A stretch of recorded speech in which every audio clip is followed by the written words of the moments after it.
The way I say to people now is adult monopoly. All businesses, adult monopoly. Got Monopoly board out. I've sold Mayfair because I think I can get a full house over there. You see, it's adult monopoly. So I'm just in it for the love of the game. And what's the worst that can happen, honestly? Like, the worst thing that can happen is you just go and start again. Just have fun. If people take entrepreneurship too seriously, understand what you're doing. You're literally creating something from nothing, and you're in control of your whole destiny. And you can take that any way you want. You can go to Dubai and do it there. We're honoured to be British. You can pretty much go in any country.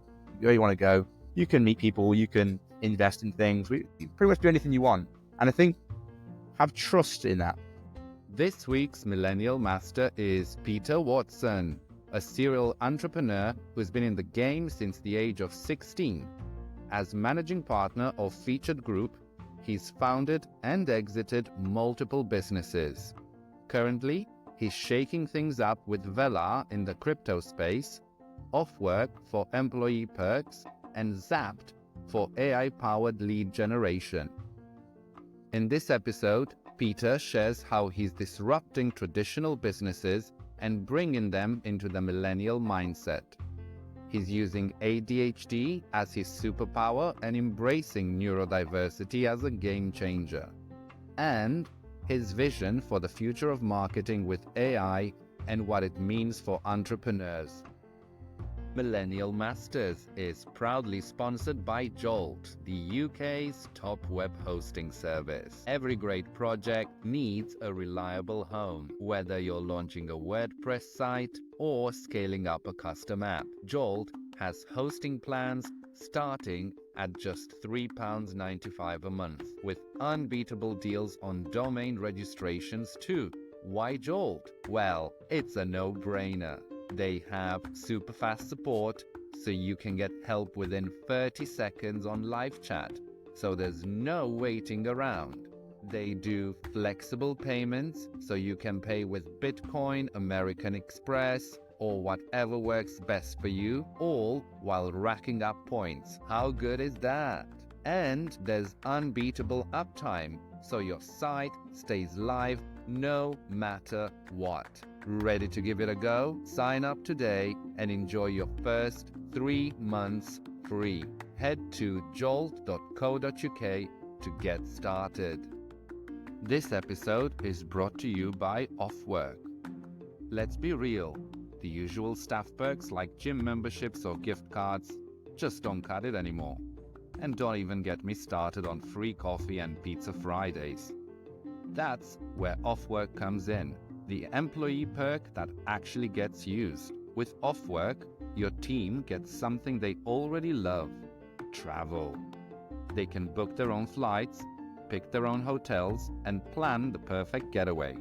All with the travel fund you set up for them. The best part? It's super easy. Just set the contributions and Offwork handles the rest. Better time off means less burnout, more motivation, and happier employees when they're back. Give your team a perk they'll actually love. Check out Offwork today on offwork.com. Welcome to Millennial Masters, Pete. Nice to be here. Thanks for having me on the show. Looking forward to it. So, you started your first business at 16 before even going to uni. What was driving you back then? If I go right back to kind of my upbringing and kind of like my childhood and my parents, I think it all does link distinctly to all these different areas. So I remember when it was 16, 17 years old, a lot of my friends were getting their first cars. And, I had a reasonably good upbringing. My dad was phenomenal, really great family man. But he was a single parent. My mum actually died when I was 7. So it was one pay slip paying for the whole family. And of course, my dad wanted me to do everything that he could do. But in reality, 2 paychecks are always better than 1, right? So I was living down south near Cambridge, and as I was closely getting to kind of 17 years old, everyone started passing their driving tests, and everyone started kind of going through and getting their own cars and stuff. And every single one of my friends was getting cars bought for them, like every single one. There was one friend that got 2 cars bought for him because the first one had some problem with the car in some way. So I knew that although my dad would have done everything he could have possibly done to get me to where I wanted to in life, if I wanted to get a car, to the level that my friends were getting them, I had to go out and work really, really hard. So my dad was trying to start a company at the same time in the football space, which unfortunately didn't go particularly well. But in the meantime, whilst helping him do that, he went away and tried to start my first company. And the first company was called ADSA. And it was essentially a message board incorporating display advertising. And it was a complete utter disaster. I think it made like £50 max, actually nothing at all. But it taught me a lot of things. It taught me like how to build a website, what domains were, how to register companies, how to pay invoices. All these things were things that it got me to do at a very, very, very young age. And then from that point, I then went on to the next company, the next company, the next company. And the one after that one was my first relative success business, which was called Just Audio Tips. And essentially was the largest how-to guides of car audio guides on YouTube. And I think around at peak, it was getting 20,000 views every single day. And we built a car audio shop online, which did pretty well. And I kind of grew it from that point. We had negotiations with some PLCs and different businesses to buy and sell products. And it was a good business. It was a solid business. And if I go right back to the beginning days, I would say that was the initial point that gave me enough capital to then invest into the next one, into the next one, into the next one. Because all I've done over the last decade now is take money from one business and put it into another one, and then take money from that business and put it into the next one. It's always just been like a multiplier effect. So that's kind of like the initial story. But yeah, just never really done anything else. And I personally know you since you started Chatty back in your second year at uni. How did the idea come about, that one? So when I was at university, I was still running Just Audio Tips and still doing the online car shop and stuff. But it made no difference. I went to university, and the first thing I tried to do was launch the first coupon site for Snapchat. So Snapchat came out. So I created a company called Snap Discount. And the idea was you'd follow a Snapchat account called Snap Discount, and every single day you'd receive a coupon through your Snapchat story. So I was building that, and it was doing relatively well. And I did that for maybe the first year of uni or something. And then one of the clients we had, Eskimo Milkshakes, you'll know them well, was looking at, okay, Pete, thanks for doing this discount thing. It's clearly working. Can you manage our social media accounts? And at the time, I had absolutely no interest in doing that at all. But I'll do anything to kind of grow the quote unquote empire. So I was like, yeah, sure. Span up a company called Chatty Imp. Started working with a guy called Bradley McKenney, who was like my designer and like kind of right hand man. And we got like 4, 5, 6 clients whilst being in the second year of university. And that's when Brad turned to me and said, Pete, I don't want to be a freelancer anymore. I want equity. And that's when Brad came on board as my business partner, who's now been my business partner for the last decade. And we built that business. While at university, I think we had maybe 5 staff. I was missing lectures. My friends were like getting me in, signing me into the lectures, so make sure I could get in the attendance, but also get my client work done. And Chatty was really, I would say, the first turning point where my career made a big sharp turn into where it is today. And fast forward to today, you're involved in 8 businesses, right? I mean, it changes all the time. I mean, it was 2 years ago, I think we were at 8. We've then sold a few different ones. We pivoted dramatically, if I'm honest with you, Daniel. We are quite bearish and skeptical in the UK in general. We started looking a lot more global. Me and Brad now live in Dubai. Started looking more global. Started getting involved with more advanced technologies like AI and cryptocurrency. So, like I said, this kind of distract Chatty era that we touched on there is super, super early. I mean, that's like 2015, 2014 era of building an advertising agency. And the great thing about building an advertising agency was you get to work with lots of different brands. Who's doing what right? Who's doing things wrong? Why are they doing it wrong? But you start understanding like what makes a successful business successful. And running the advertising agency for the last 9 years or so was the best lessons in business I've ever had. And I really, for anyone who is in an advertising agency, take that as your business lessons, because you may have 50 clients and you'll know which ones are good business owners, and you'll know what questions to ask them, and you'll understand what makes a good marketing campaign and why it worked and why it didn't work. And once you take and process that information, if you use it correctly, you can spin out a company. So we spun out about 7 from that point, from online mortgage companies to hair loss drugs, number 1 conveyancing business in the UK, to name a few, plus AI tools and cryptocurrency business. Like we've just kept rolling them out. And people often say to me, like, what are you looking for when you're launching a company? And we genuinely have no agenda. Like, we don't really care. I think business is pretty simple. If you understand how business works and you understand how to go to market correctly and you understand how to structure financially in a sound way, I think you can pretty much run and operate most businesses. Yes, you may have to bring some specialist skills in. So in our conveyancing business, for example, our managing director is an extremely good conveyancer and business operator. So I don't have to know about conveyancing. I have to know go-to-market, operations, and financial management, right? Doesn't matter about the skill. The skill I can hire in. And that's all we did. That's how we made basically most of our money was we'll do those three things. You bring the skill and we'll scale it. So what sort of criteria, say top three, you have when you decide what type of business or industry you want to get involved in? So not so much anymore. I mean, our whole ethos has changed a lot. But if I went back to the key pillar where we were really accelerating growth in the UK, the number one thing I focused on was, is it a predominantly boomer business? So is this a business where the old guard really have control? It's probably gray suits. They haven't really understood where the real world is going today. They haven't advanced technology. They're using very much traditional senses. So that's number one. Is it a boomer business? Two, does digital marketing or some form of new age marketing technique, do we have a gap? Can we break through?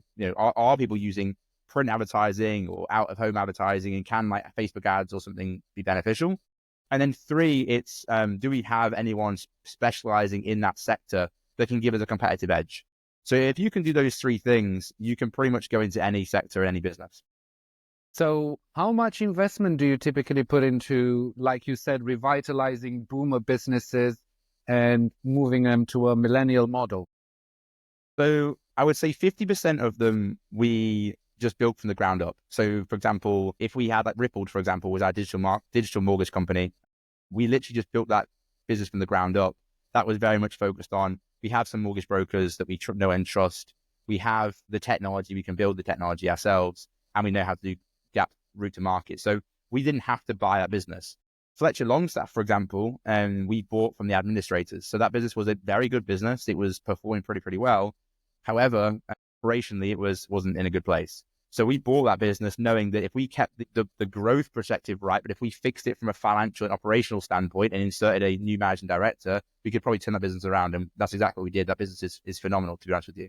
And then if we look at our new business, Offwork is, we found a gap in the market. We believe that employee perks are pathetic these days in the UK. People give you free coffees and free gym memberships, which is a joke when you think about it. And we believe that the average employee should have a free holiday every single year paid for by their business. So we built a business that did that, and we built the tech infrastructure to make that happen. And we've probably put £250,000 into that business because we truly believe that's the future. And we don't raise money. We self-fund everything. We've never raised one penny. And it all comes back from the car audio how-to guides. And this is literally, when you think about it, when you actually break it down, people listening to this need to understand that this is the definition of a snowball effect. Like me sitting here right now in Dubai is nothing short than a snowball effect.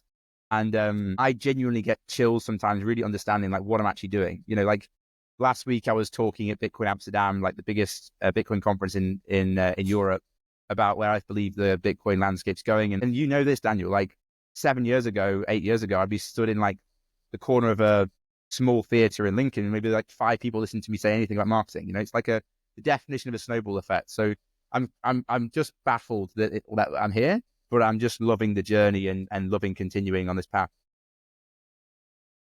You also sold your first agency. So you entered a lot of businesses, but now you're getting to the stage where you're exiting businesses as well.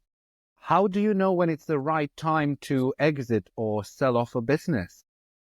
So we had a group of companies, I think it was around 6 or 7 around that time. And you could look at the companies and you knew which ones were adding stress to your life and which ones would make your life easier. And the problem we actually had, if I'm being completely truthful, was Distract, which is the agency you're talking about, was so built on my brand that it was almost painful.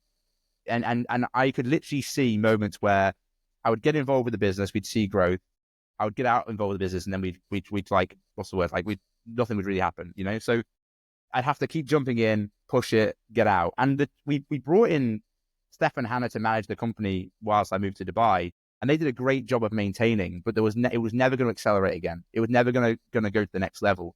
And if I look at the P&L of Featured, which is our group, Distract was bringing in profitable revenue, but it wasn't bringing in as easy revenue as other things we were doing. And at some point as an entrepreneur, you have to look at yourself in the mirror and understand what are your ego moves and what aren't your ego moves. An ego move is everyone knows me as Distract. People talk about me as Distract. People think I'm the best at marketing in this region, whatever. Therefore, me keeping Distract alive keeps my ego alive. But in reality, me keeping Distract with me and to me was actually just restricting my potential growth and also the growth of our group. So I knew that I had to, in some way, pass the baton on to somebody else. And we'd had offers over like the last 3 years from various different like investment groups and whatever, like people trying to merge agencies together. But I was always worried that this was my baby. You know, I built this thing for 9 years from university dorm rooms. And it's how me and Brad first met in terms of, you know, we're business partners still today and really good, you know, partnership. I didn't want to just give it to the highest bidder, if I'm honest with you. I wanted to give it to somebody who I trusted, who I knew would look after the team and who would look after the clients and who would look after like the legacy that we had actually built. So we spoke to Steve, who owned ThoughtMix, Steve Bryant, who's a really, really good friend of Brad's, good friend of mine, really good friend of Brad's, and said, like, we want to offer this to you. We've had offers elsewhere, but we like you and trust you to take this on and look after the team and look after the staff. So make us a decent offer. Like, don't screw us over, make us a decent offer. And he was like, yeah, cool, Pete, here's the offer. I think it's fair. We're like, yeah, we think it's fair. And we did the deal. Because for me, that was like the main business I actually gave it about making sure it got passed over correctly. Because it's going to be one I keep an eye on, of course. And if I can ever help, I'll always try and help.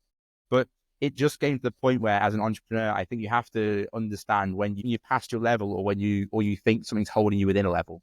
And that's not to say I think I was too good for that. That's not to say that. I think that I'd learned what I needed to learn from that era in my journey. And I had done what I thought I could do in that level of my journey. And my time and my mental like strength was better used, in my opinion, elsewhere. So that's what we did. We basically put our brain power elsewhere. We launched Zaps.ai, which is an AI lead generation tool. We invested heavily in a project called Velar, which is a Bitcoin DeFi protocol, which I won't bore you with too much. And then we also, get to the fine. And then we've also invested into Offwork, which is a employee perks company. So complete change of direction. If you really think about it, these are all now technology businesses. These are all now global businesses. These are no longer regional or kind of in-person agency models. And it just shows that, you know, we're in a position now where we want to kind of roll the dice and see how far we can actually take this stuff. If we're going to dial it a bit back to your first few businesses, what would you say, at what point in the growth journey should founders start paying themselves, in your view? So when we launched Distract in second year of university, the thing people forget about university is a lot of people say entrepreneurs don't go to university. I'm actually of the secondary opinion on this that goes against the grain slightly, which is going to university was the greatest thing that ever happened to me for my business journey because A, I met Brad, but B, I didn't need to earn any money to live. Like I received my grant and my bursary, you know, so I didn't have to worry about putting food on the table. I didn't have to worry about rent. I didn't have to worry about anything because I was getting paid, albeit through a loan, I was getting paid to survive. So what it meant was I could put all of my resources, every single pound and pence that came into that company, I could then pivot and put it into the agency. So me and Brad didn't pay ourselves for the whole time at university, of course, which meant that we could then invest that in teams, into infrastructure, into staff, into kind of getting the initial growth required. And then when we finished university, we obviously had to pay for like rent and stuff. So we moved into a 2-bed flat, paid ourselves £700 each a month. And I don't even know how long we did that for. Maybe like a year and a half, 2 years. So that's like 4 years probably of growth, you know, with a maximum income per month of like 700 quid each, you know, so like proper in the trenches, head down. And then that maybe took us to maybe 2018, 2019, let's say. And then I, you know, would get a nicer car, bought a flat, you know, because we had money. You need to understand, if you're not taking the money yourself, you are holding the money and you could then invest that in whatever you want. When we got to COVID, we had an absolute war chest. Like we had like I remember when COVID was happening, of course it was very stressful because as a business owner at the time, it felt the world was falling around you. Like it felt, I mean, you would know, Dan, it was like, you know, I was sat in my flat like so stressed, like because, you just have like random clients being like, we need to pause budget because we don't know what's going to happen. Or, and you couldn't see your team and your team would just have a budget reduction and you couldn't have compassion with them. It was like a really difficult time. But we had built up a really nice war chest, which allowed us to then buy Fletcher Longstaff, which is probably right now my single best investment I've ever made in my life. And if we hadn't been on £700 a month for the last 2 years, 3 years, then I never would have been in the position to be able to buy cash Fletcher Longstaff, refund it, refloat it, invest in it, scale it out. So yeah, I mean, the answer to your question is actually, you should be asking the question of what is the minimum amount of money I can live on, and then live on that. And then anything extra you put aside for either a rainy day fund because you'll need it in business, or an investment opportunity. Because even today, because we're in the Bitcoin crypto space right now, and we're getting quite well known now. Like, we're getting a lot of investment opportunities, a lot. And we can just say yes. We don't have to think, okay, if I don't pay for this month, or if I don't do that, you just say yes. And the power of being liquid for when a deal and opportunity comes is completely and utterly underrated. Like, you want to be able to if something good comes across your desk, you want to have the chance to say yes to it without thinking about it. And that should be your number one aim as an entrepreneur. You should have your cash cow business, which is, in our case at that time, was that advertising agency. It was paying for us. It was paying me to live, but also I was banking cash. But then when the deal came over the table, which was a good deal, like Fletcher Longstaff, we say yes. Our hair loss business, unthin.co.uk, we sold that in December.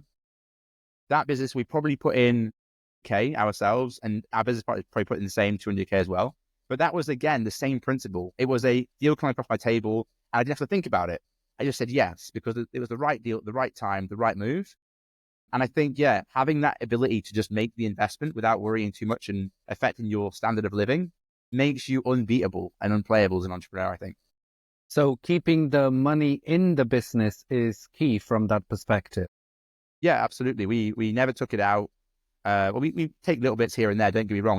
We weren't dying, but the amount of money that we could have made, we didn't make for a good 4 or 5 years.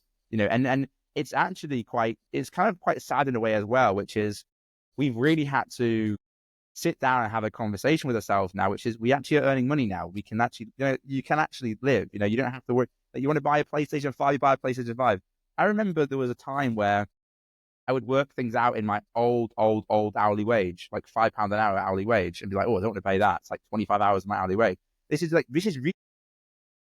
So, because this is how frugal we've been as entrepreneurs and how we built the businesses, actually unlocking that is also really hard. And I would only say, like, genuinely speaking, like, I bought a nice car, bought a nice watch, but I would say genuinely speaking, like, last 3 years, I've really decided to be like, no, Pete, you can actually buy that. You've worked really, really hard for it. You can buy it. But if I wasn't like that, we would never be here. Like, we would have made the money in the advertising agency, and we would have spent the money in the advertising agency, and we'd still be running an ad agency now, and we'd still be sat in the same city we were in, honestly speaking. But because we were super frugal and we didn't have an ego, like, people thought, I think the thing worth touching on, people always thought that I had an ego because of how I come across. I'm the least ego person of all time. I just front that way because we have to break through a mold. This is how we have to operate when you're millennials in business. You go to a sector and nobody respects you. Nobody respects you because you're 23 years old, you're 22 years old, you're 31 years old, you're new into space. And Daniel, you know this. I came to the Lincolnshire business community at 22 years old, 21 years old, and people just thought there was another kid in the space. And it took us 2 to 3 years to take the whole space over, pretty much. And it was simply because I came out with tenacity. Some people didn't like it, some people did like it. Some people thought it was Marmite. Fine, doesn't matter. You've got to stay true to yourself, because when it really matters, you'll find out who's got an ego. When it really matters, we didn't have an ego. We weren't buying the flash Ferraris. We were literally putting in a bank account, putting in a bank account, putting in a bank account. And I remember there was one guy in the business community. I remember we were growing pretty well, and we hadn't bought anything of note. Like, no one knew how well we were doing. And he came up to me and he was like, you're a senior guy in the ad agency world. And he said, Pete, it's okay. You can make money for yourself. You don't have to keep hiring people.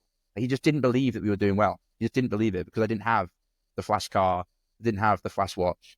But what he didn't know is we were banking cash for investment opportunities we've done. It's just, you got to stay true to yourself and focus on the bigger picture. And thinking one step ahead. Yeah, absolutely. I mean, let's get to the real crux of it, Daniel. Like, it's 2024. Me and Brad left the UK 16 months ago because we were predicting this was happening. This was not a joke. I remember when I did a tweet, I shared it on my Instagram, I think it was 2 years ago, I did a tweet saying, capital. It was corporation tax, the double tax on entrepreneurs, because you get corporation tax and you get income tax. It's a double tax on entrepreneurs. And I put, if they increase tax 1% more, I leave. And I think it was a month later, they increased corporation tax from 19% to 24 or 25%. And a week later, me and Brad left. Like, I wasn't joking, because it's obvious the direction of travel in the West. It's going to be squeezing the people who create the wealth in the country. And it's a disastrous problem. I mean, if you go down this path of 39% capital gains tax and 25%, it's just a really bad path. So we predicted this was going to happen and we left. Honestly, our whole trajectory has gone so much better since leaving. Honestly, met more global friends, understand more about the world. You know, I'm constantly seeing people from India or people from China or Russia, Ukraine. Like, everyone's friends over here. You know, it's kind of crazy. And you talk about business, and you go to a bar, and everyone's building the world's first something, and it makes your whole brain just like explode to a whole new level, because you are unfortunately constrained by your environment. And it takes a very, very strong person to be in an environment that is restricted from like thinking big and try and break through. You know, like, if you are the person that wants to go and get it, wants to go and change the world, wants to do something big, but you're surrounded by people who don't, it's hard to break through. You can do it, but it's hard to break through. It's 25 million times easier to break through when you're around people who want to change the world, break through, and make a big difference. So being in Dubai isn't just about no tax and great weather and lovely beaches and travel the world and meet great people. It's also about just having this worldview that everybody is in the same mindset. It's like finding your tribe, you know, people that want to win. And yeah, you go on Instagram, you see all the influencers and all the people.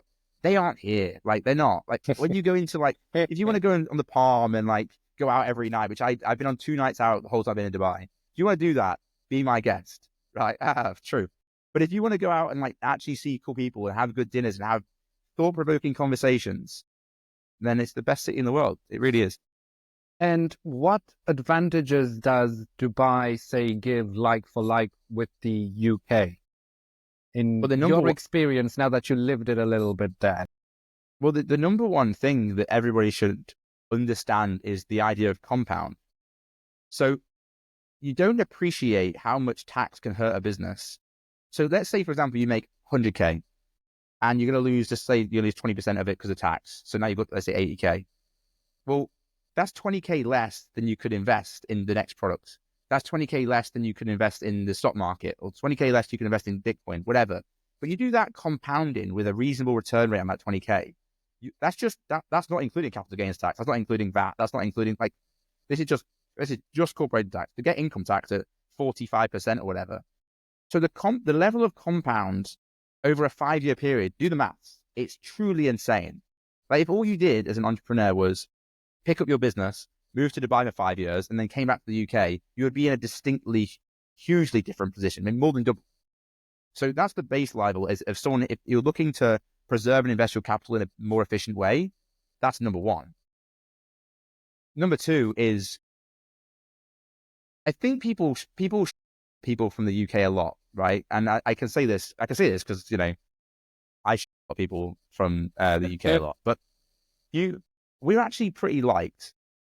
Like, I know this might surprise many people here, but as a global sense, British people are actually globally, statistically liked. If you ranked like liked and hated, the UK and British people will be near the top.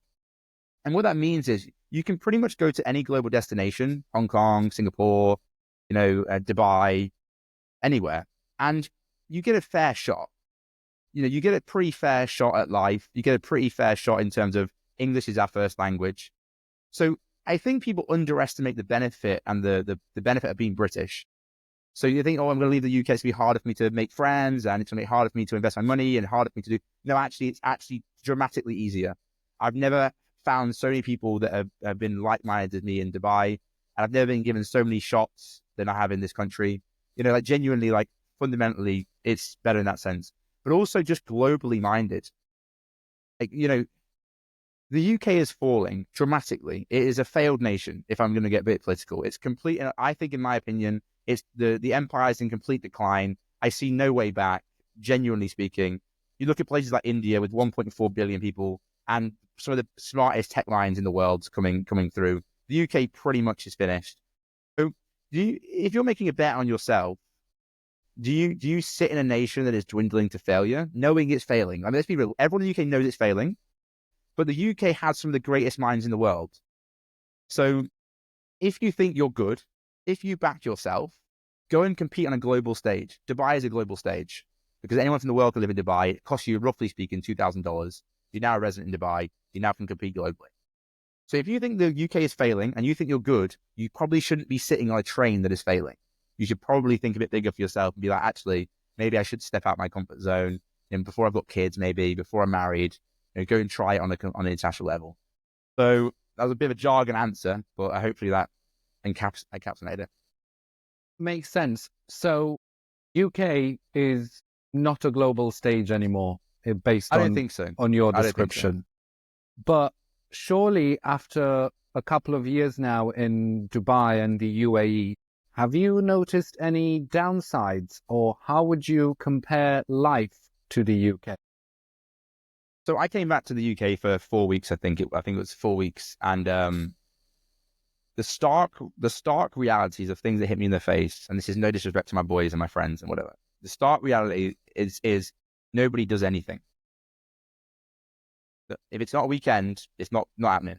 There's no Tuesday night we're going into town to have some dinner and chat about life. Doesn't happen. In Dubai, pretty much every single night, you get a message saying, "Oh, Pete, do you want to go get some chicken? Do you want to get some shisha?" And you go down there and you'll have an actual compelling conversation about whatever's happening in the world, from multiple different viewpoints, not just from one British viewpoint. You might have some, like I said, I've had dinners with a Ukrainian and a Russian, and let's say myself, and friends. And you realize pretty quickly that a lot of this stuff that's happening in the world, it's not the people on the ground. Everyone's friends. Everyone wants to be friends. So that thing, no one does anything in the evening. Second thing is, in the UK, I think nobody wants to see anyone win. I'll be honest with you. I think it's a genuine nation that hates success. And I've just seen this more and more as I've gone through, that nobody wants someone to win in the UK. And I think you go to America, they want you to win. You come to Dubai, they want you to win. The UK doesn't want you to win. Like, I don't know if it's the people, I don't know if it's the culture. UK as a mindset, I don't think wants you to win. And I think I saw that. I'll be honest with you, I'll be bluntly on this podcast. Like, I think as I've got more and more successful, I just noticed more and more hate. I'll be honest. And I wasn't showboating it, but I saw more and more people like coming up with random theories. When I moved to Dubai, there was someone who was literally like, someone came up with a theory that I was running away from like a big tax bill, apparently. I mean, it's like, where's this stuff come from? And then when I sold Distract, everyone said that I can't remember, there's some random thing about where I sold Distract. No, where are these things coming from? And it's because nobody wants to see someone win. And they definitely don't want to see someone young win. That's just not in the mindset of Brits. So the mindset of that is another huge problem. And also I think that we have to start thinking really true about the UK. The UK is a very, very poor country attached to London. That's the reality of it. And there's nothing else to really say on that matter, to be honest. Like, it is what it is. Now, also Dubai, let's say you live in the UK for 25 years or something, like, you probably haven't seen the whole world. You haven't probably been to Hong Kong or Singapore or Thailand or Bali or Southeast Asia in general. I've traveled more in the last 12 months than I have my whole entire life. Seen more of the world, met more people, understand more about life. You pick up random facts that you wouldn't even know about, and then you start understanding why places like Southeast Asia are struggling so much, and why we have it super easy in the West, and how simple things like having a pound worth a pound is actually like one of the hardest things people in like Southeast Asia to have.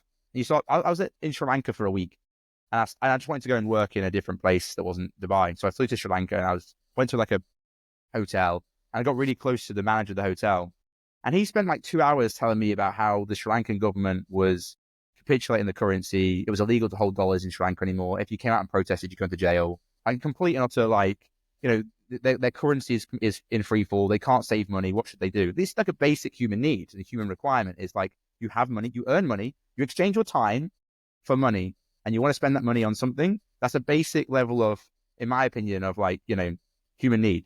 But if you're putting your time for money, and the government is basically deleting the money through inflation, like it's basically like killing your time. And if you live in the UK or you live in the US, these are things that just like, you get a dollar and you have a dollar and you spend a dollar. Like Nigeria, my friend owns an oil company in Nigeria, like a food oil company in Nigeria. He has a whole department in his company that focuses on what to do with the inflation in Nigeria. This is things that no one in the UK would even think about. So when you start zooming out and you start having conversations with somebody who has a company in Nigeria and their number one issue is inflation, and then it's like, wait, how do you sort out staff wages when inflation is at 100%? And how do you sort out buying oil from America? And like, these are all conversations that you just wouldn't have in the UK. These are conversations that we have every single day in Dubai because you're next to a guy that does this and a girl that does this, and just fascinating, honestly. So you started your round the world traveling after the pandemic. You said you wanted to discover more, experience more, and also see different corners of the world. You shared a few of your observations already, and you kind of like spotted where the UK sits on a global stage now.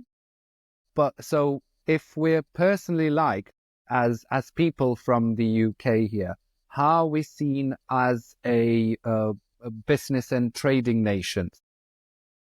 Yeah, so I think, so what basically happened was COVID came. I was decided that, I want to go travel the world. So I literally just got a flight to America and turned into Miami for a month and just thought I'll go to Miami for a month and see what happens. And I made so many friends in such a short period of time, and mostly people like from Mexico or Argentina, so a couple of Americans. But what I realized was that you can turn up in a country and you can make friends, because a lot of people are worried about leaving their city in the UK because they're going to leave their childhood friends behind. So I was in America for a month and I made 15 friends, like good friends, and we do stuff every single day together, So I came back from that trip and I thought to myself, that was easy to make friends, and I was there for a month. So it kind of like neutralized the level of leaving a country and making no friends from my whole entire life. And then it was only like a year later, I think, that I had this concept of moving to Dubai with Brad. And I've made more friends in Dubai than in my whole entire life, because you've got to remember, in Dubai, everybody comes here with no friends. It's like an expat community. No one's come here before with 10 friends. Everyone's come here with maybe one or two friends, but no one's really come here with friends. So you make friends so quickly because everyone's trying to find the tribe. Everyone's trying to find the football team they support, or find someone you go running with, or someone who's launching a business. So you make friends really quickly here.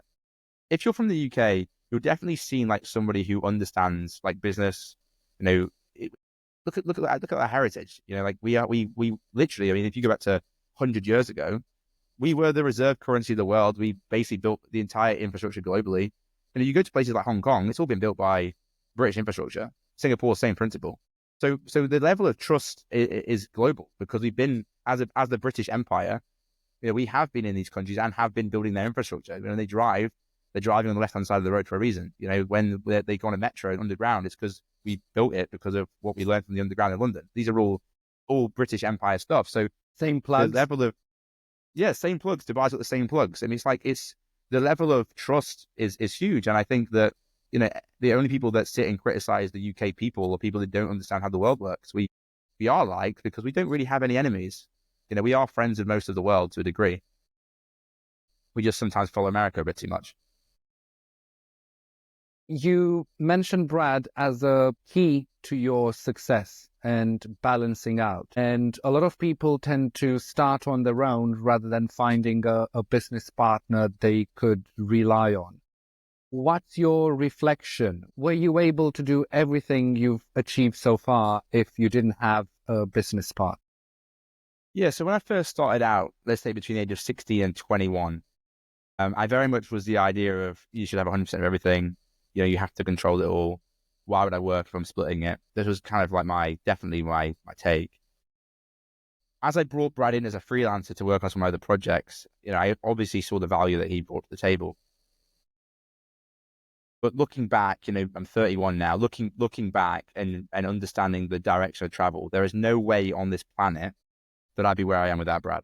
And there's no way that Brad would be where he is without me. Like, we all bring benefits and like flaws and benefits on either side of the table. Where we've won and where we've really won is because we fundamentally understand each other's benefits and flaws. Like, fundamentally. Like, I know what Brad can do and can't do. Brad knows what I can do and can't do. Because we've been working now for 10 years, it's not even a debate who's doing what. Like, it's just a given. We just know who's doing what. I remember there was time we were in Thailand, we were building out a new business plan for a drug company we were going to launch. And we had this concept, had this idea, had this brand, and we were both like, right, so we just get this done. And so we both opened our laptops. We were sat next to each other on a sofa, and we both just worked.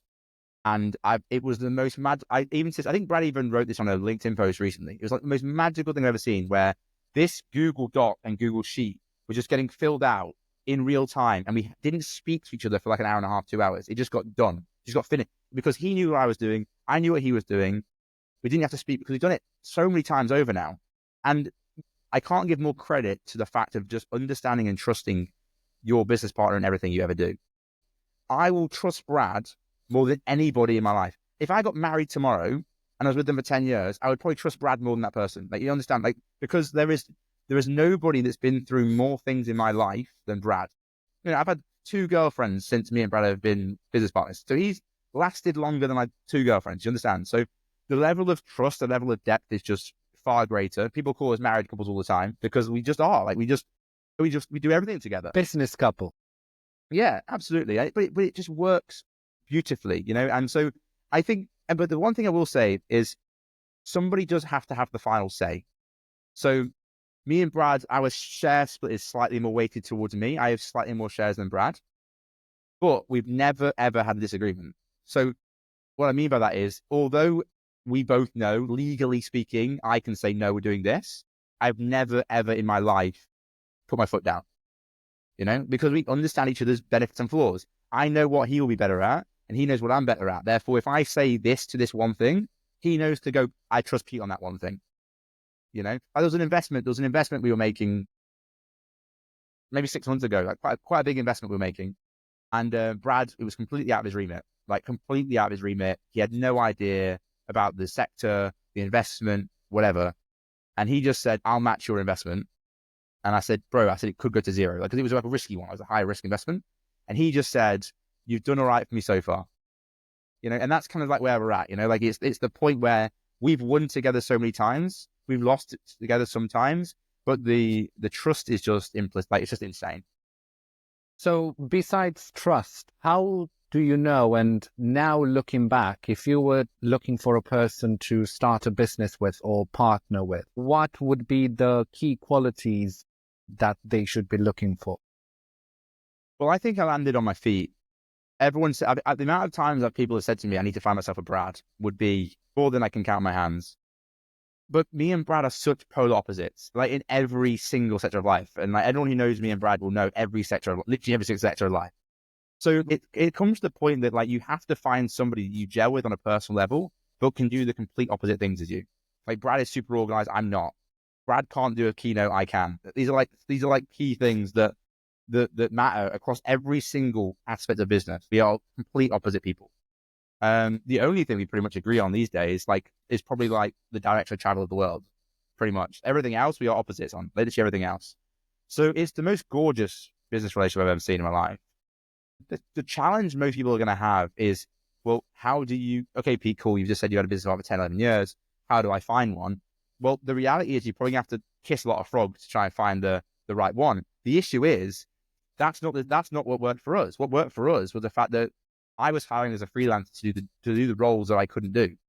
That's why you hire a freelancer, to do the things you can't do. So it was almost like by mistake, I hired him because he was the perfect business partner. I'm definitely opposed to the idea that 2 people come together and want to start a business and they go 50-50. That I'm definitely opposed to. Like if for example, Daniel, you came to me and said, Pete, let's start a business 50-50, I would say, no, because it just won't work. Because that's too forced, it's too equal, it's just wrong. You have to go into this knowing what you need to find in this person, having some level of trust with the individual through maybe you know them slightly or you've seen them before. But also, I think someone has to have the 51%. It has to. Because when it really comes down to it, someone has to be able to put the foot down. But the amount of businesses that go to zero just because 2 people just can't agree. Deadlocks. Then what do you do? It's over. Then when things get tough, inevitably you will get to there. How do you stay connected to your why I'm doing this? What keeps you going instead of just quitting? At this point now, I'm in this for the love of the game. There's nothing else that matters to me. Like, financially sound in the sense that I don't have to worry about basic necessities of life. I could travel the world and I can live in a flat in Dubai and I can have a nice, I don't have to worry about living is fine. My investments have paid off. I've done good enough to know that life is fine. So now it's the sport. Now for me, it's it's the sport. It's the fun of like starting something new and building it and investing it there. The way I say to people now is adult monopoly. All businesses, adult monopoly. And, I'm just looking at making the right investments, whether it be selling Distract or selling Unthin or launching off work. Like this is me just I've got Monopoly board out and I've sold Mayfair because I think I can get a full house over there. This is like how I see it. I just see it as adult monopoly. So I'm just in it for the love of the game. Our investment in Velar, which is the Bitcoin protocol, was me understanding more about the crypto space. How can I understand more about that than just investing in it? Well, it's to invest such an amount that they bring me in a CMO. Now I'm in the trenches. Now I'm understanding what's happening about tokens, about unlocks, about how they're building this technology that's like the world's first stuff. So this is the chess move that I've made because I'm looking at it in a 3-year future about what I can learn by doing this. So it's just adult monopoly, and it's just enjoying the game, enjoying the sport, not taking life too seriously. What's the worst that can happen? Honestly, but the worst thing that can happen is you just go and start again. I've always been of this idea. I know I can live on $700 a month, £700 a month because I've done it. So in reality, if all goes P-tong and goes to zero, I just go start again. But I'm in a position now where me and Brad have structured our life so it won't ever go to zero again. But yeah, that's just have fun. People take entrepreneurship too seriously, I think, genuinely. Understand what you're doing. You're literally creating something from nothing.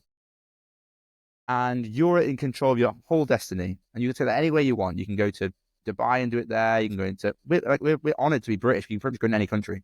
You can go to China and do it there. If you want to go to America, where you want to go. You can meet people. You can invest in things. You pretty much do anything you want. And I think have trust in that. Like have trust in your ability to make the right decision and to build from the ground up and meet good friends along the way and have fun. Have fun. It may sound easier said than done in the early stages or while you're fighting against the trenches and while there's people you and while you're scraping the money together. But the parts of the journey that I think about the most are the early days. It's the picture of me and Brad in our first office, which was the smallest office of all time, like literally tiny. I got a picture of it. And I just think that was so fun.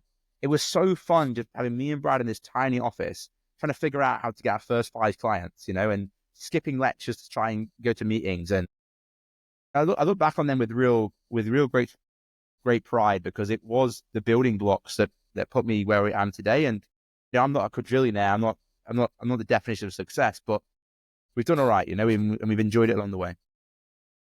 Coming back to the scaling up a business part, you take on a business and a lot of people have difficulties in deciding when to hire their first employee, what sort of qualities they should look into that first member of staff.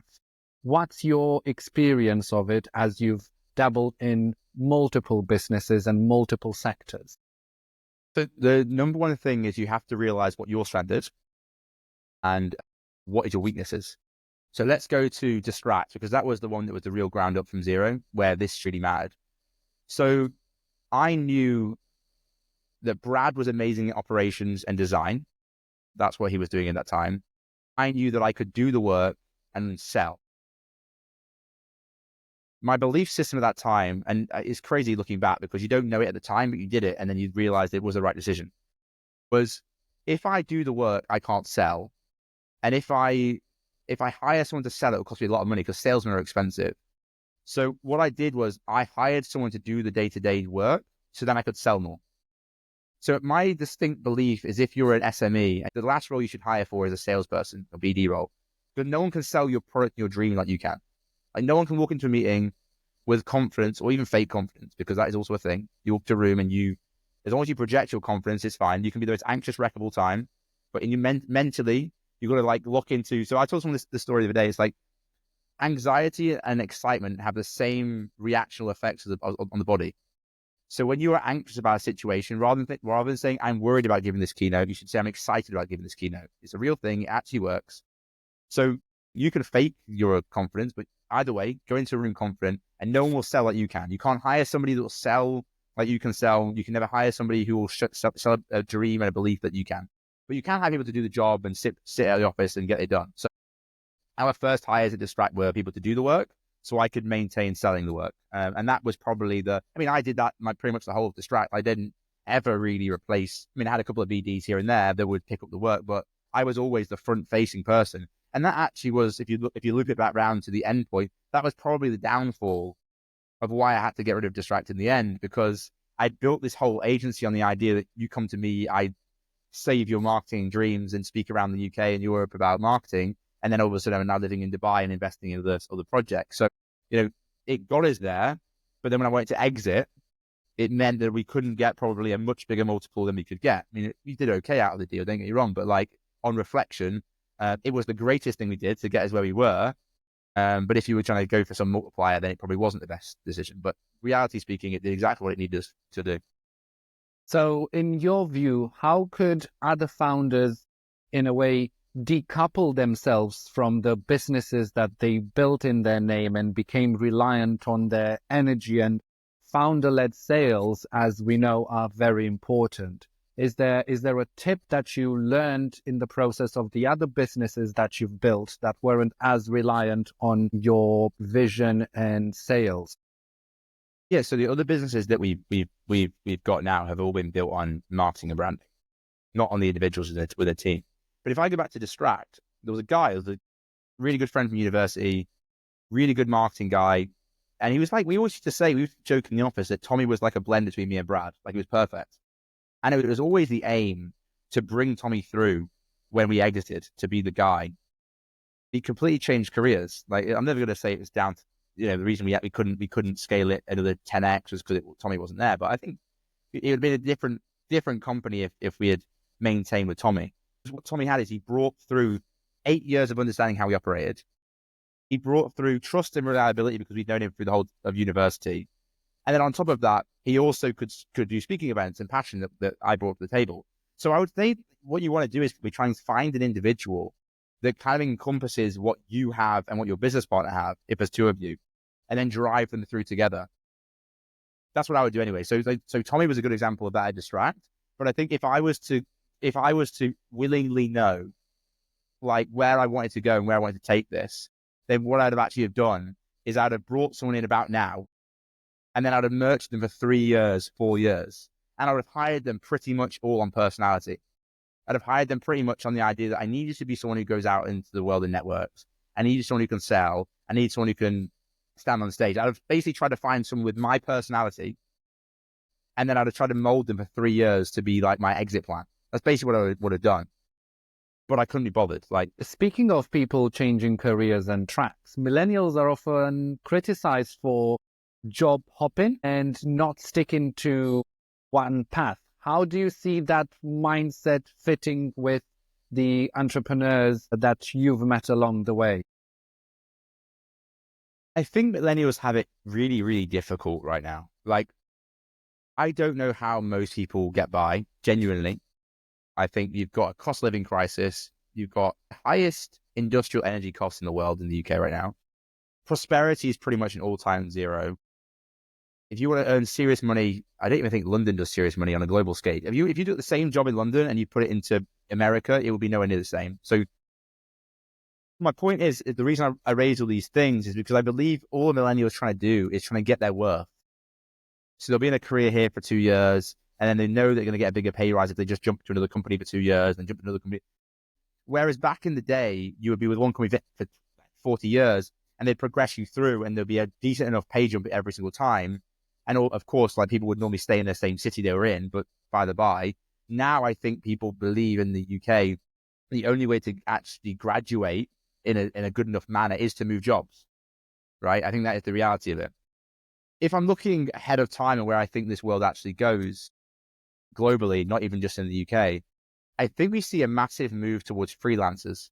I think we see individuals who would normally be, let's say, a PPC manager for an ad agency, rather than being on, 35 grand a year in the UK, they actually go freelance and they work for 3 or 4 different agencies or 5 or 6 different clients and actually earn 50,000 or 60,000 pounds a year with less security, but they get to travel the world, they get to work on their own time, and they get to full control of their income because they can increase it based on getting more work in. I think that's what's going to happen. I think we're going to see people who are actually employees right now understanding that they are the lifeblood of the business. They are the individuals that are being billed out at £200 an hour or whatever, and they are good at their job. Why wouldn't they go freelance? I think that's what we're going to see, if I'm honest. But job hopping, unfortunately, is a thing now because there just isn't the growth potential within one single organization. So would you equate freelancing to, say, solopreneurs?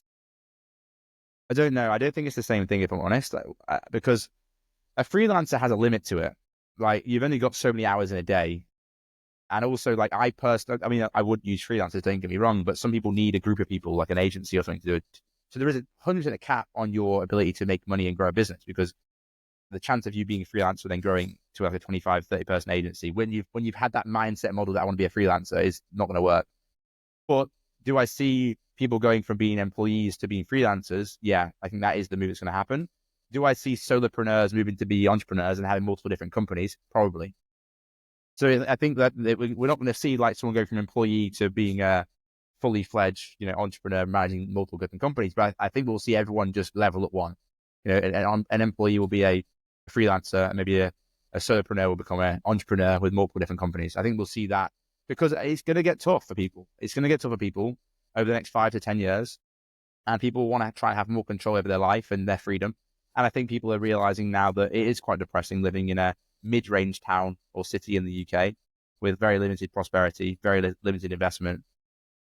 And why wouldn't you want to go and move to Lisbon? Or why wouldn't you want to go and move to Amsterdam? Like, why wouldn't you? Like, you can do this stuff. It's relatively the same price. And you can earn your money on the internet these days, which is complete freedom.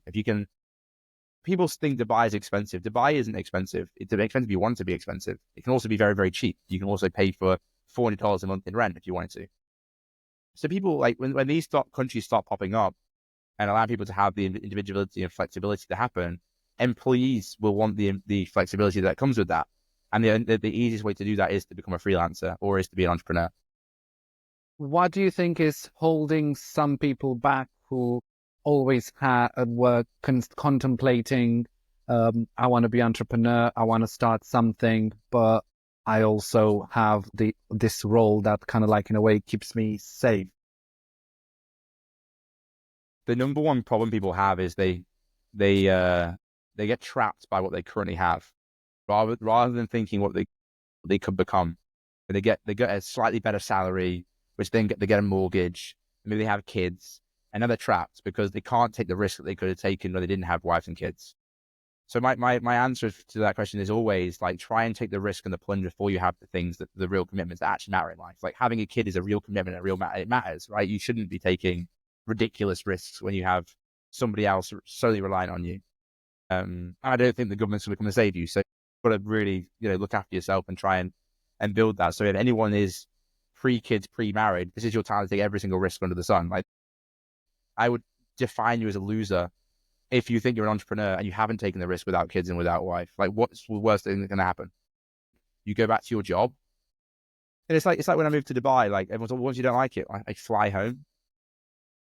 I just look at life pretty simply when it comes to like these decisions, which is start a company. Once it doesn't work, you go back to a job you had. Like, it's very easy to get a job in the UK if you're good at what you do. So if you're good enough at your job to think you can become an entrepreneur, then you should think you're good enough to get the job back. So I think it's just either A, people don't really mean it. They don't really mean it. They're just saying it at the house parties. I used to call them entrepreneurs. I'd be at a house party, but, oh, what you do? And I was like, oh, I do this. And they'd be like, oh, I have my own company too. I'm like, oh, what do you do? Like, I sell t-shirts or something. I'm like, oh, cool. And I like look at their shop, check the company's house out, made like £12.80. And it's like, no, you're just an entrepreneur. You just want to talk about it. You want to be in the party talking about the business you have because it makes you seem more interesting at the party. You're an entrepreneur. You're not an entrepreneur. You're never going to do it. You're not going to do it, right? It's just to make yourself get through the boring, monogamous parts of life. That happens in Dubai quite a lot, actually. You'll go to an event. I'm an SDR, but I also have this thing. It's like, oh, you launched it yet? No, we've been working on it. Like, it's coming out soon. Oh, how long have you been working for it? 2 years. I'm like, and in my head, like, you're not going to do it. So I think there's this concept being entrepreneur. You're never going to do it anyway. So just stop kidding yourself at this point. You're not going to do it. So either you're an entrepreneur and just decide like, okay, cool, I've had this fakeness for a while now, or understand the risk is what, and just do it anyway. And if it fails, it's all right. Like, it doesn't matter if people fail. Like, it's not that big a deal. Like, who cares? Many people have failed and many people have won. But next time you'll win again. Like, maybe you have a job, maybe you save up 6 months of salary or something. You go and do your business and you fail. Well, go back to the job again. Like, get yourself bunkered down again. Get yourself mentally prepared, and then go again. You can do that several times over before wiping kids, and it doesn't matter. And the problem is, people are looking at it and going, well, my friend's currently got a house, and he's got a car, and I haven't got a house, and I haven't got a car, therefore he's further ahead than me. Do you understand how quickly that can change if you have one good business? Like, that's just like an afternoon. If in one good business, one good move, one correct decision. But if you say being an employee, it's fine, it's not a problem. But the chance of you being able to do that is so far off the charts that if you think you're an actual entrepreneur, you could probably roll the dice today rather than wait a decade. Would you say people should go full in or try and do something on the side for a little while before they can jump straight in? Or is it important to be full steam ahead in your new vision and project? I think it depends on everything. It depends on people's circumstances, because some people will be like, I have to look after my dad, or, I have got a baby, or so everyone's going to have different circumstances, and you can't really broad brush the like one size fits with everybody, because everyone's going to have their own niche reasons or rhymes why they can't kind of go 100% all in. So it depends. If you can go all in, then why not? But if you can like maybe cover your minimum costs to then go all in, fine. Again, depends on your situation. I think it's always good to understand if the market's going to win. Like, if I was going to launch an e-commerce business today, for example, I would create the e-commerce business. I would launch the business with products, and I'd have nothing in stock. And what you would do is you'd realize what was getting the sales volume, and you'd obviously refund them. You wouldn't keep the money. Of course, you wouldn't keep the money, but you'd be like, sorry, this is out of stock now. But you start learning, oh, actually, everyone is buying this candle. No one is buying this water, and therefore I should buy the candle, not the water.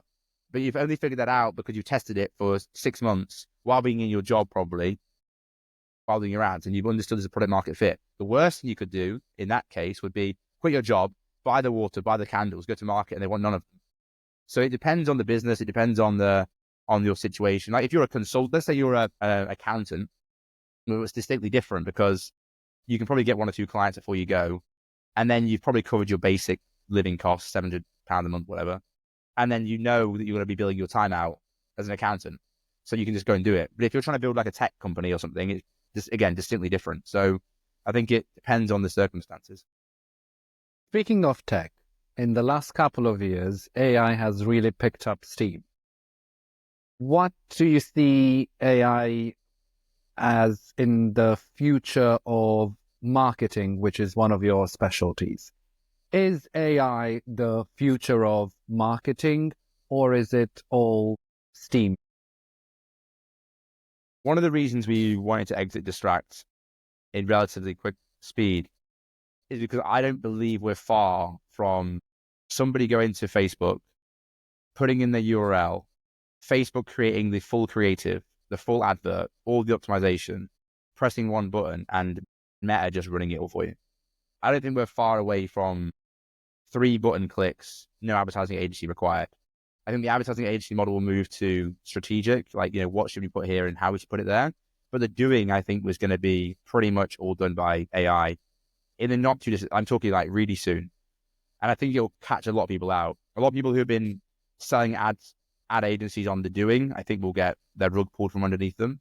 So you'll see a lot more of the bigger agencies be more strategic, and they'll focus more on the advice, but you'll see the smaller ones probably get wiped out, because the smaller agencies all made their money from doing, not staying. So yeah, I think AI is going to basically run all actual activity in marketing. I think you have to input it and you have to give some strategic advice and stuff, but I think the actual doing will be completely run and automated by AI. Our tool, Zaps.ai, it basically, you put in your company, It will then find the exact audience that you want. It will then write emails to them and send emails. And based on who's interacting with those emails and what they're applying, you'll optimize the email outreach campaign with no human interaction. And as soon as someone replies with a positive sentiment, it comes to your email that you can reply to. And it's all done through AI, completely done, Zap.ai. So, I mean, that's like that. Look, we created that business maybe a year ago now. So that's where we thought the world was going anyway. Um,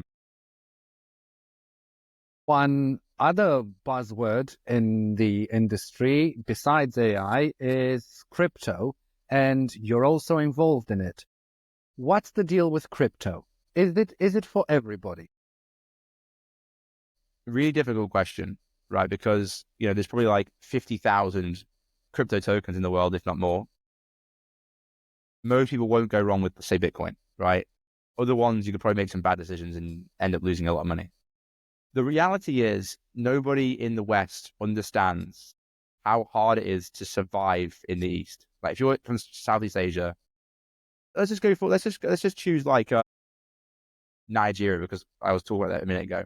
Look at their currency to the dollar over the last decade. Just look at it. Like just go on it after this, have a look at it.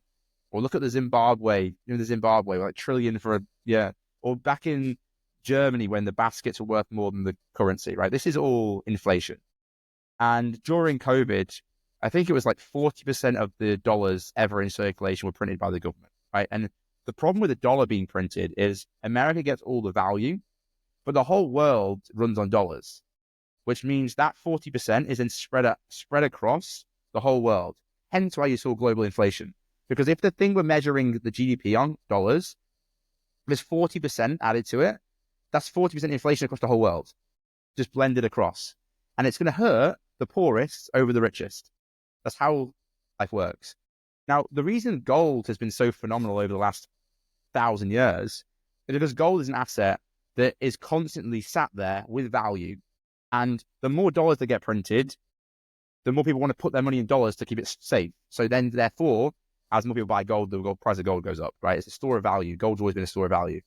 The problem with gold is that if I want to sell you gold today, I either have to get on a plane, fly over, give you the gold, take the cash, right? So all Bitcoin is essentially doing is creating the new world of gold. That's how I see it. It's a store of value that trades 24/7, 365, no days off. I can walk outside in Dubai and buy some. I can send you some today, right now, from my phone. I've instantly transferred wealth to you. There's only ever 21 million. There's never any more. No more can ever be printed. So it solves the inflation issue. And the value of anything is set by the value that everyone else puts in it.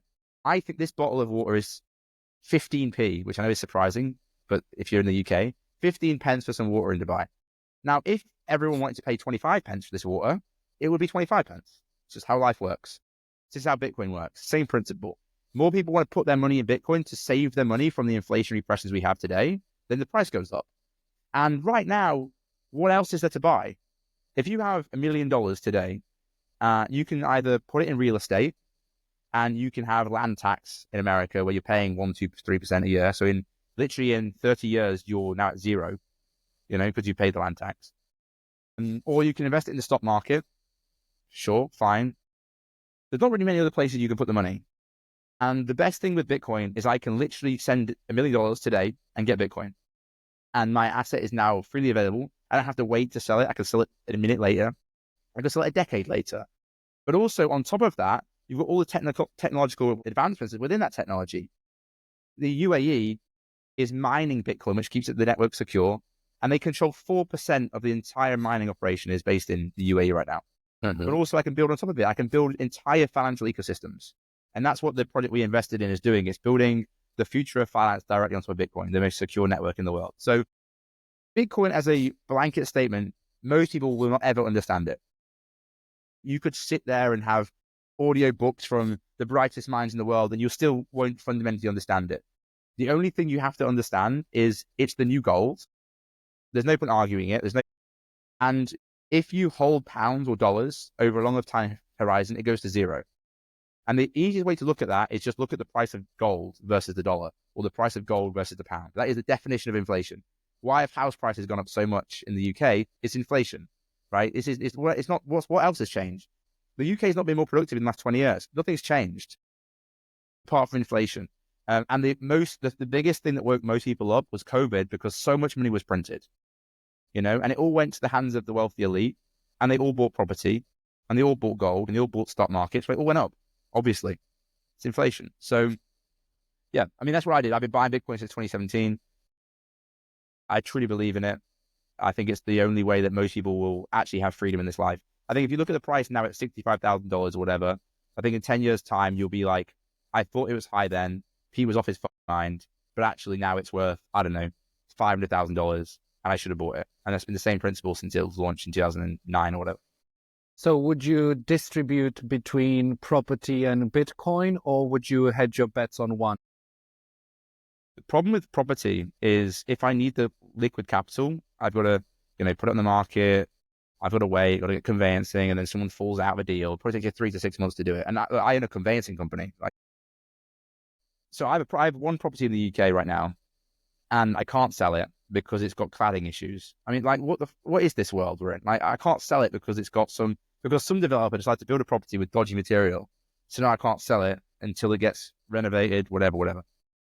If I look at the yield it creates for me, obviously I get rent for it. It basically wipes its face once you get taxes out of the way. Because even if I live in Dubai, I still pay UK property tax. So it basically wipes its face. So I've got an asset, right, sat in the market, giving me nothing, no yield.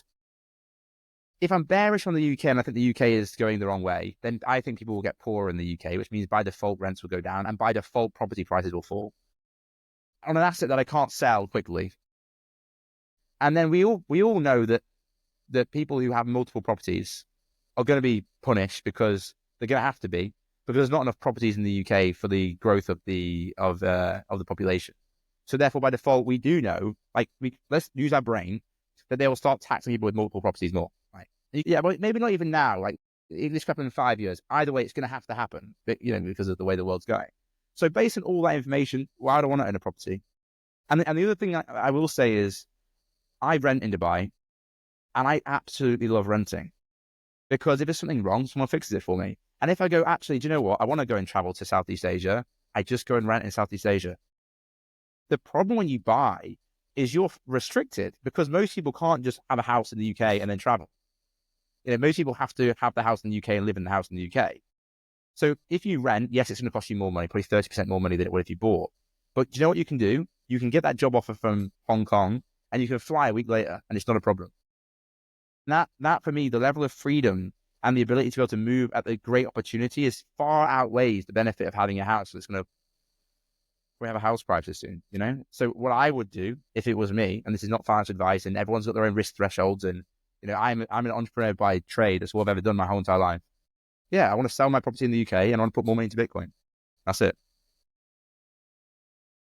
Okay, that's some really interesting and useful thinking themes for a lot of people here in the UK, and understanding where we stand in a global context. Sometimes we can be a bit blinkered and, as you said, look into our town and close circle of friends and not understand what's happening around us and how we're being driven by much bigger forces.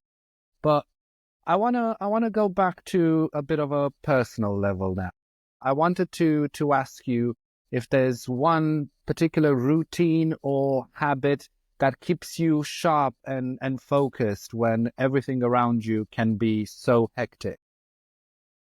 I think the number one thing that everybody has to do in entrepreneurship is go to the gym. I can't think of a more therapeutic thing in life than you can have. If you get up in the morning and you go to the gym, whether you go for a 5K run, 10K run, or you just go and lift weights, nothing is harder for the rest of the day. You've absolutely destroyed yourself in the gym. You've ripped all the muscles going. You've put yourself through pain and torment. Life's a breeze. If you make sure that gym session's hard, life is easy after that. So I go to the gym every single day pretty much. Maybe the odd day here I don't. And it's dramatically laser focused my whole opinion. Another thing I did when my fastest growth of progression in my business career was when I didn't drink. I didn't drink alcohol for maybe 15 months, 16 months. Around 2019, 2018, 2019, just didn't drink any alcohol. And it was very easy to do. I just go out and party with my friends without drinking. It was absolutely fine. But what I noticed was when you're drinking alcohol, it does blur your thought processes. You don't have the cleanliness of thought. So I would say the biggest two things is going to be go to the gym, obviously eating healthy, and if you really need to laser in, and I'm not saying you have to be a sober for your whole life, of course not, but there are certain times in life where you just need to lock the in. Like you just have to lock in, and you know it's going to be like a tough 6 months. And the one thing you don't want to be doing is drinking a bottle of wine or drinking a beer every other day. You need to lock the in. And that's what I did 2017, 2018, 2019-ish era. And that's where I saw the biggest growth curve for sure. And then on top of that, like we can be laser focused in our like growth mode forever and try and build this, build that, build that. You need to have your group of friends that bring you back to reality. When I'm with my boys from back home, like we are not talking about business. They don't even ask what companies I have anymore. Like genuinely, they don't even know what I fucking do anymore. I mean, I don't even know what I do anymore sometimes, like I don't, so it just brings you down to that sense of reality, like you could be like trying to do the biggest thing in the world or trying to compete at the hardest level in the most competitive business of all time, but you still go and watch football with your boys, and they still bring you to reality and they still bring you down to their, and they still bully you the same way they did when you were 16 years old, and I think that is deeply required. And then having a really good partner, like, I will not, I've got two ex-girlfriends. Both were phenomenal for my business journey. Like I happily say that, both of them allow me to build, both of them allow me to focus, both allow me to lock in when I need to lock in. And if you've got some toxic partner that is constantly shitting on you all the time and isn't allowing you to grow and scale and do what you need to do, then it's going to bring your mentality down and you won't be able to lock in. So if you are in some form of toxic relationship, then that's probably slowing you down as a business growth as well. And I definitely give some credit to the two girls because like they allowed me to build what I need to build. You've also recently opened up in another interview that you've done about ADHD and how you've turned that one into your superpower for business. Could you tell me more about how you kept that at bay and turned it into something that drove you? First and foremost, like I actually hate the narrative behind ADHD right now. I think it's a narrative that people. I mean, you won't. I don't say it often. I don't write threads about it on LinkedIn. I think it's a card now that people wave. Oh, I've got ADHD. Like, look how great I am. I didn't have a clue about anything until probably the age of like 24. But it was very obvious in the way I acted and how I did things. And Brad would be like, got ADHD. And my dad was like, no, he hasn't got ADHD. Of course he hasn't got it. I can't focus like on like nitty gritty tasks. Brad's perfect, because he can lock in and get that done. But I didn't really understand what was going on. I just saw it as my personality, and I think we are so quick to try and label things as like ADHD or whatever, when in reality, it's just your personality. Congratulations, you have a good personality for stuff. Congratulations, you can get excited over nothing. Congratulations, you can go to a nightclub and not drink because you have energy. Congratulations, you can have a good conversation. You can never stop speaking. Congratulations. This is not a negative thing. This is your personality traits. And of course, what I'm going to say is there are some small niche things against what I'm about to say, and I appreciate that. But why are we drugging our personalities? Like, why? Why all of a sudden I'll be gone, oh, ADHD, take this pill and dope yourself? Makes absolutely no sense to me. Like, makes zero sense to me at all. You are who you are. Embrace who you are. That comes with flaws and that comes with benefits, but it's still you. And the day that we think we have to suppress who we are because it's not the norm, who's to say I'm not the norm? Who's to say the person without ADHD is the weirdo? I don't know. Because for me, I'm the norm. So I think this whole concept of like everyone's got ADHD now, wave the flag, give me a drug, let me normalize out is stupid. And but get me wrong, there will be people that need to have the drug. I'm talking as a broad brush. I would honestly say 80% of people are probably overdosed. And no, I will never take a tablet for it. I'll never suppress who I am. I think we're going to see in the next 10, 20 years, all these ADHD, autism, all these like neurodiversity stuff are going to be seen as absolute superpowers. I think people will be building teams based on these neurodiversities. They'll be like, okay, I have a sales guy. Let me find someone with ADHD.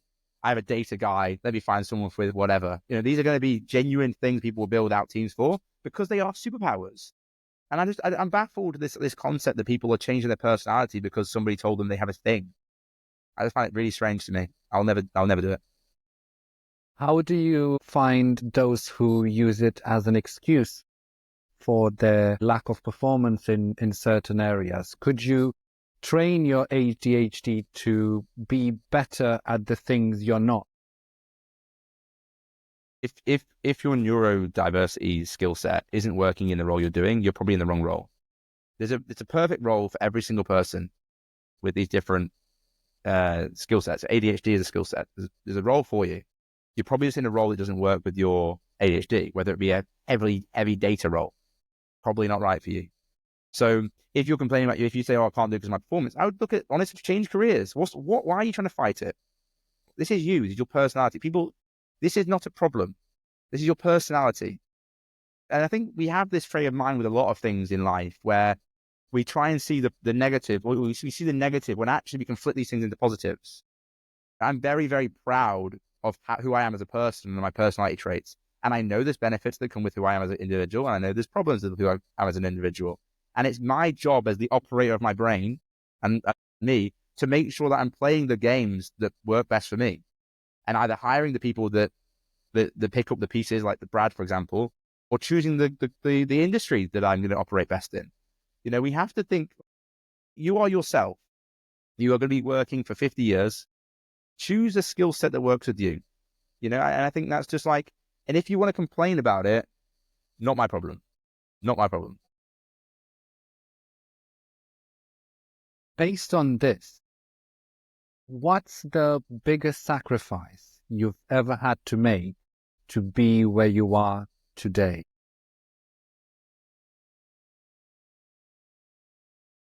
I think the problem that I have, my biggest issue, is I sometimes struggle to be present, because my brain is working at 100 miles an hour for whatever tism it is. All right, so we're at 100 miles an hour, and I'm constantly locked into whatever we're trying to play, whatever game we're trying to play, whether it be building a new company, launching a company, understanding new technology. I'm constantly locked in, so I find it incredibly difficult to switch off. You know, whether it be like I'm watching a film and my phone's out because I'm dual screening because I'm so excited about this thing we're working on. The films, I can do both. I think I can actually do both because of just, I don't know how my brain works. But for other people, that can be a pain in the ass because, like, watch the film. I'm like, well, I am watching the film, but I'm also deeply entrenched with this thing I'm trying to work on right now. And my brain won't switch off because of this. So I find it very difficult to switch off. It's definitely something that I've been working on a lot. Like, and I think things like running are fantastic for it, or going to the gym are fantastic for it. You know, I've done a bit of meditation for a while. These are all things that you have to try and bring your level down. But I think it's going to be one of the things that I'll never switch off. I think genuinely, I'm almost at the point now where it's like, this is who I am. It's okay. It's okay to love what you do. It's okay to be excited. It's okay for your brain not to switch off. It's only weird to people who don't do it because it's not them. So I think people should embrace who they are more, honestly. Like, I think, and it's very hard maybe if you're a young person or you're a new entrepreneur or you're maybe slightly like, I guess, like anxious about who you are. But I think the moment you realize, like, you are you, this is the hand you got dealt. You have benefits, you have flaws, but play your hand. Play your hand. And it might mean that you can't get off your phone because you're too excited about the project you're working on. And it might be that sometimes you just zone out in the middle of a conversation because you're processing something really quickly. Or it might be that you can't focus at all. Either way, play your hand, you know, and people around you that love and care for you will appreciate it. They'll be fine with that. They'll be, oh, Pete's in his zone again. Or did you hear that? You know, people who love and care for you, they don't care. But that is what I think more people should be doing is, yeah, just be yourself. Do you think social media is contributing to this, in a way, anxiety and poor image that some people have of themselves without embracing all the flaws and advantages that they have? I think we're going through and have gone through the biggest wave of like anxiety-ridden people that we'll probably ever see, just from the curve we've seen, like the growth of it. And I think it's probably not millennial generation, probably the one below, probably, but it probably crosses slightly. It's really, really bad. Like no one backs themselves anymore. No one believes in themselves anymore. People are constantly looking for some sort of like reinforcement. And I think it's definitely down to social media. People have it even down to let's go down like even down to dating. I think these dating apps are the worst thing that's ever happened for dating ever. You have like one argument with your other half, you open Tinder and find someone new. It's just kind of like crazy to me, like, so I think like the social media generation, we're okay as millennials because we've kind of seen both sides of it. We've seen the dial-up time where your dad would have to be like, can you get off the internet? I need to call someone. Been there. We've seen that. We've seen that side of it. And we've also seen this unlimited connectivity. So we kind of understand both lives. And the generation below us, honestly, I think like you've got to really like meditate and figure stuff out and understand who you are and try not to be judged by anyone. But I don't even know how you do that because I'm not in that generation. But I think we're going to have the generation below us is going to be one of the most anxiety-ridden, lack of concentration, ADHD-ridden generation we've ever seen. And that's really more of a challenge for you as an entrepreneur managing those teams. The next workforce.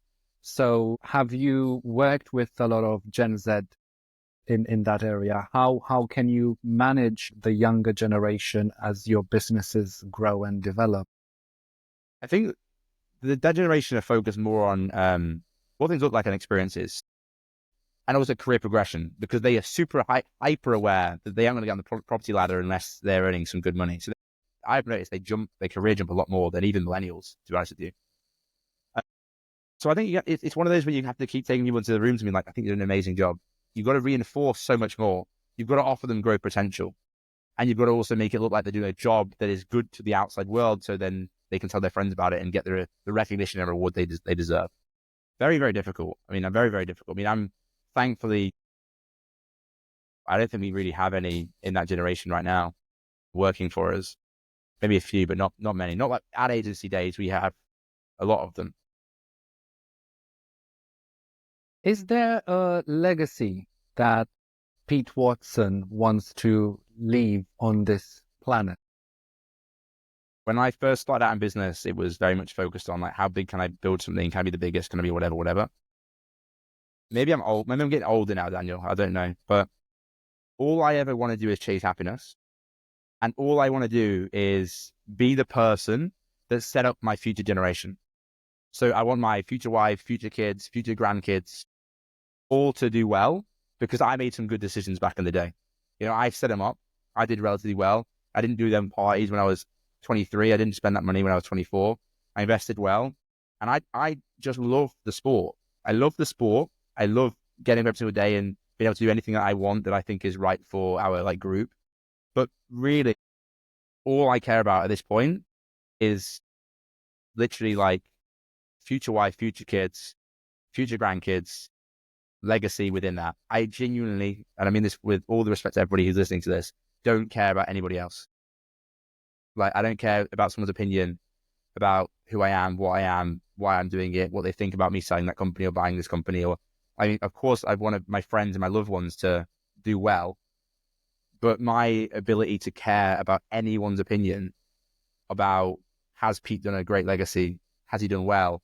Is honestly so far removed from the reality now. Like, and don't get me wrong, like maybe 10 years ago, 8 years ago, 5 years ago would be a completely different story.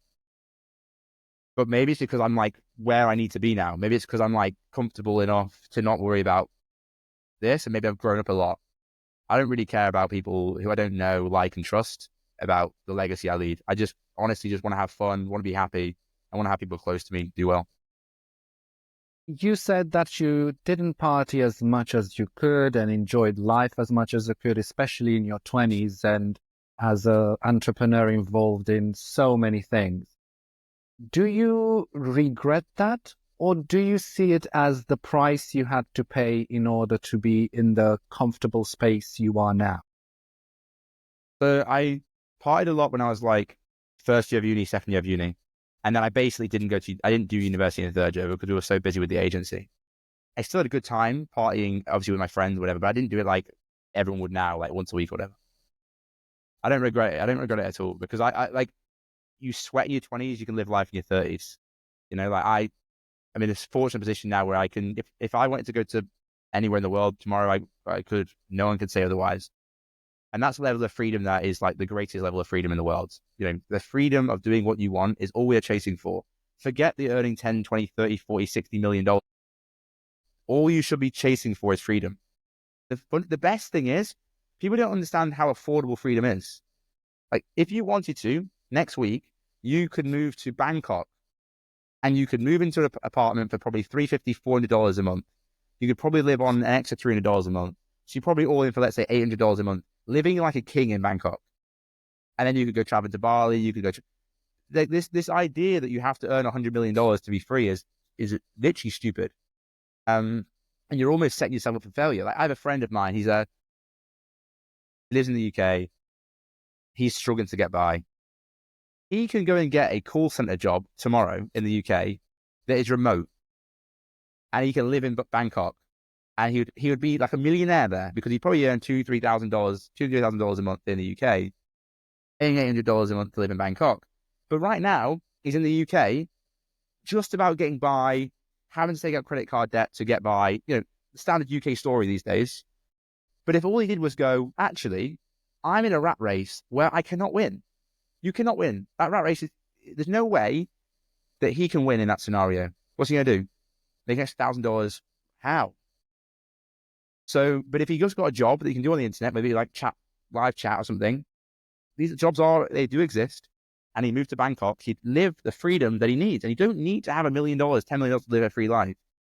And this is the thing. This is why I believe the UK and the West will fall, because people are waking up to reality that they can become a freelancer, PPC manager, work in the UK, but live in Bangkok. And they can do that. And back to the point, because you're British is respected globally, it won't be a problem. And I think that people's idea is just, the idea of being a slave to the job in the UK now is very sad for me to see from the outside in. And I don't mean to say that to criticize anybody else, but I feel like I've unlocked the matrix in my head now. Now I've left and I've traveled the world a little bit. I feel like we just are hurting ourselves, unneeded as well, honestly. Coming back to boss mode versus entrepreneur mode, working remotely or hybrid versus being in the office, what do you think builds the best culture in a business in the early days and in the later stages as well? So this is a really interesting question, actually, because I have always been an office person, as in get the team together, they think more creatively together, more productive together, and also the depth of connection you have is phenomenal. Like, you get to know their life and build relationships, and everyone gets friends. And if you have friends, you won't leave as easily because you've got friends. And then remote, you can hire anyone globally in the world and get the best talent in the world at sometimes cheaper costs, depending on how you want to do it. You can either pay your wage and just give it to someone in Malaysia if you wanted to, or if you wanted to, you could pay a Malaysian wage. It's up to you. But you can hire globally and then get better talent, because there is definitely a talent shortage in the UK, again, which is another point to make. So if I was doing it again, if I was building Distract again, because this is a good point, because Distract was fully in the office, full-time, in Lincoln, I would 100% do it remote. 100%, fully remote. I'd hire people globally. I wouldn't hire people from the UK. I'd hire designers from Malaysia, probably. I'd hire some ad people from South America. I'd have the account managers probably in the UK, but the actual team doing the work, I think I can find better people globally. And I think there would be very few, there will be some issues, which would be team bonding probably. But in terms of like a grand scale of driving the company growth, I think it would be the best way of getting the best talent, the best team. Because in Lincoln, there's a problem. We grow our agency to a reasonable size, and you need to hire again. Who do you hire? Unless you're in London or Manchester, who are you hiring? So now you have an issue of like a full talent shortage, and you have to become the person that's training them. So then you have to go to the universities, get the staff in, and it takes like 1.5 years to train them. Yeah. So you're having to preemptive the growth because you need the talent.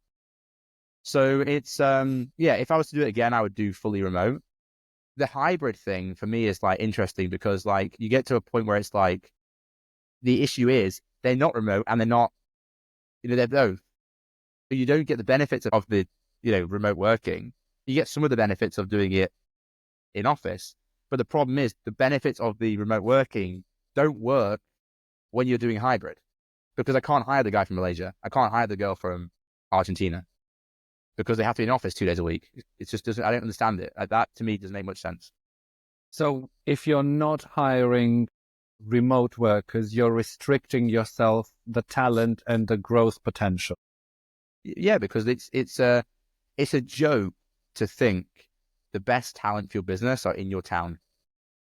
No, sorry to say it, sorry to break it to you, but like I don't think I would hire an agency if they were a fixed office in one city, because it proves to me that their talent pool is only as good as their city. And you have to be competitive in a global economy. Yeah, of course, you have to be competitive with everyone. I mean, I want to hire the best talent for my business wherever they are in the world. I don't want to be restricted to Newark. How is that possible? How can I grow the best company in the world, or even the best company in the UK, if I'm hiring from a 100th city in the UK? London, maybe. Manchester, maybe. Leeds, maybe. Don't get me wrong. These are all Newcastle, maybe. But if you're in like a second tier, then I just don't think it's possible to hire the best people in Sheffield. I just don't think you can build the best business. That's an interesting spot to taper off our discussion, but I want also to leave with a couple of suggestions from you. How about a book that has changed your life recently? The book that I wrote changed my life. So no, honestly, like I really enjoyed writing my own book. So I wrote that probably 2021, bestseller for all of 4 days. It was called The Niche Influence. And the whole concept was that basically, if you want to build a brand, you should build the actual marketing and branding around you. And that's how we built Distract. The whole of Distract was built around me as the individual, which drove it forward, because it's much easier to brand an individual than it is to brand a company. It's essentially the premise of the whole book. The other book that I absolutely love, that everyone should read, is The Lean Startup. And The Lean Startup is a book that essentially talks you through how you should launch a company with limited funds. And it's all about utilizing the MVP model, the minimum viable product model, on the mid funds. And then the other one is, it's a Daniel Priestley book. So the book's called Oversubscribed. It's not his most popular book, actually. It's one of his like lesser known ones. But Oversubscribed is basically on the idea that you don't actually, if you're an individual, an agency or something, you only need 2 people to want your services, and then the price goes to $1 million because they're bidding against you. It's like an auction, right? So how do you get in such high demand, so oversubscribed, that you can charge infinite money?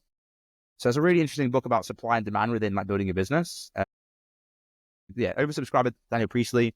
The Lean Startup is a good one. And then obviously my own book. That's great. I'll make sure I include all of them in the show notes. Thank you so much, Pete. Best of luck with the next move. You made it so far. You're a star. Thanks for tuning in. If you enjoyed this episode of Millennial Masters, please subscribe, share, or connect on LinkedIn.